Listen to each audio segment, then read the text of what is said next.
When the phone rang for the third time that morning, I froze, staring at the screen as if it could explain itself.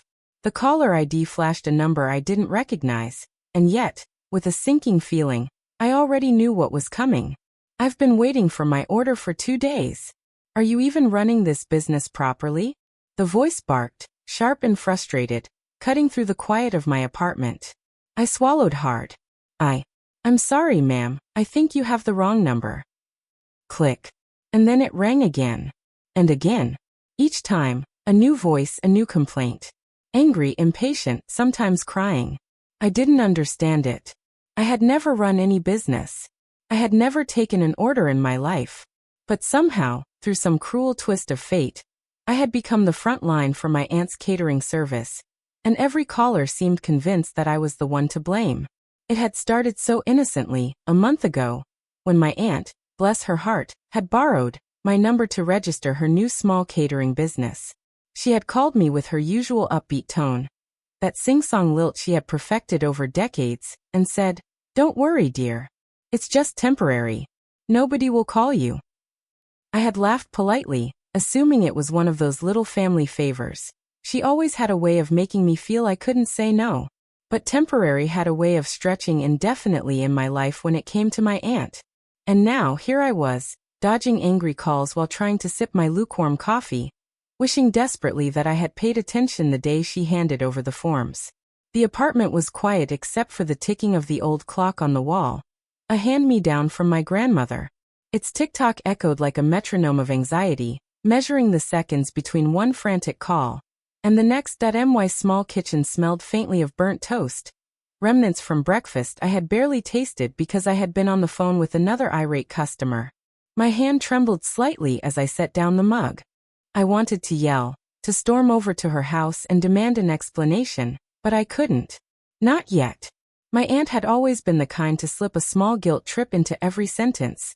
The one who could make me feel like a careless niece for even questioning her intentions. And besides, she was family. The first day it all began, I had answered a call thinking it was a friend. A woman's voice had come through, sweet at first, then suddenly sharp. "Hello? I ordered a cake for yesterday. Where is it?" I had laughed nervously. I think you've got the wrong. Don't lie to me. I've been calling all morning. You promised it would arrive.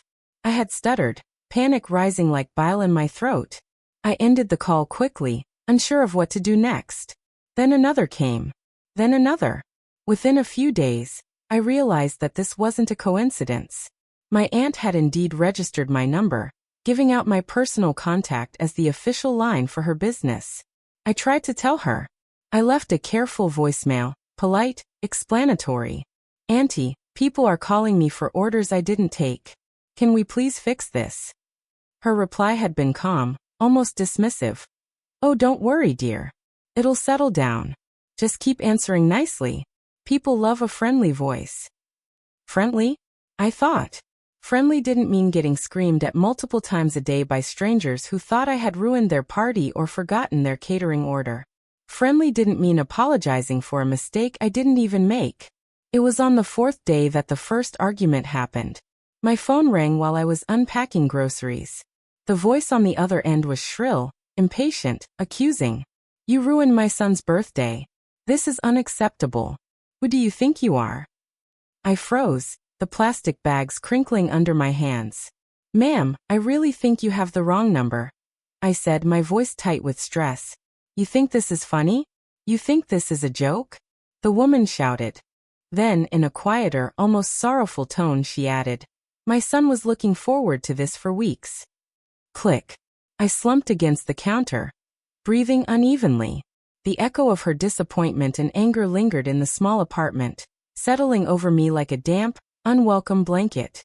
I stared at the phone as if willing it to stop ringing, but it only rang again shortly after. By the end of that week, I realized my life had shifted. The small moments of peace I once cherished, morning coffee, scrolling through news quietly, reading a book in the evening, were gone, replaced with an omnipresent anxiety. Every vibration in my pocket, every unfamiliar ringtone, made my stomach churn. I was no longer living in my apartment. I was living on someone else's line, answering someone else's problems. And it was my aunt's doing. Yet, for all her faults, I still hesitated to confront her directly. She had a way of weaving herself into family stories, reminding everyone how much she had sacrificed, how much she had done, and who would dare question her. I felt trapped, caught between my sense of fairness and the heavy weight of familial obligation. The irony wasn't lost on me. All these angry strangers thought I was the problem, and here I was too polite, too hesitant, to make my own aunt face the consequences of her careless decision. I wondered, sometimes bitterly, if she even realized how much chaos she had unleashed, or if she simply didn't care. The apartment felt smaller, the walls closing in with every missed call, every frustrated text, every angry voicemail. I could feel my patience fraying at the edges, thin threads unraveling under the pressure. And yet a small, stubborn part of me refused to lose my composure. I would not shout. I would not cry on the phone. I would survive this. Somehow. And I promised myself, silently, that one day, the truth would come out. Not in anger, not in shouting, but in the quiet clarity of right and wrong. But that day seemed impossibly far away as my phone rang yet again, shrill and insistent, cutting through the quiet of a Sunday morning that had promised peace. Hello. I answered, my voice calm but edged with exhaustion. You ruined my daughter's wedding.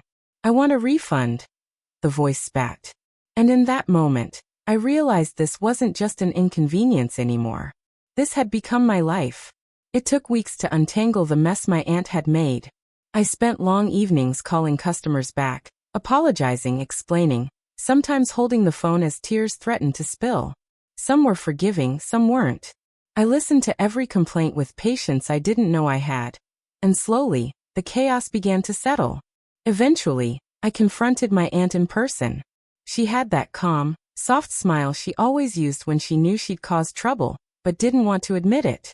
I thought it would be easier this way, she said, almost as if that explained everything. I took a deep breath. Auntie, easier for whom? For you? Because I've been the one living through hundreds of calls, angry people, and stress that wasn't mine. Her smile faltered. There was a flicker of guilt, quickly hidden. She nodded, a small, almost invisible gesture of acknowledgement. That moment, brief, quiet, yet full of weight, was all the closure I needed from her. I didn't need apologies. I needed her to recognize the ripple effect of her choices. With her agreement, I finally changed my number and made it clear to her clients that all business inquiries should go directly to her. I felt a strange sense of liberation when the first quiet Sunday morning arrived, without the shrill interruptions of angry strangers demanding orders I never took. I could breathe again. My apartment smelled faintly of coffee and vanilla candles instead of tension and dread. My life felt like my own. But the experience left a mark. I became more assertive, less willing to let family obligation dictate my peace of mind. I learned to say no, even when guilt tried to creep in like a shadow. And I learned that being kind didn't mean being taken advantage of. Reflecting on all of it, I realize now that life often hands us unexpected chaos, sometimes wrapped in the faces of people we love. It's how we respond, with patience, dignity, and clarity, that defines us. I could have yelled. I could have stormed into her home, made a scene, and hurt family bonds irreparably. But I chose a slower, steadier path, one that preserved my integrity and gave space for accountability to emerge naturally. As I sip my coffee now, watching the morning sunlight spill across the apartment floor, I feel lighter. There's a quiet triumph in reclaiming your peace without destroying anyone else, even when they've made your life messy. And sometimes, I catch myself smiling at the thought of the very first frustrated call, the one that made me feel like the world was collapsing, because it taught me something invaluable.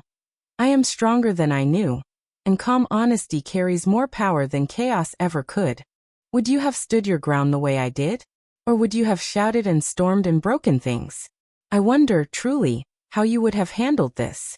Life has a way of testing us through the smallest, strangest channels, even a phone number that isn't ours. If this story resonated with you, maybe take a moment to check the quiet corners of your own life. The places where patience and integrity are quietly tested every day.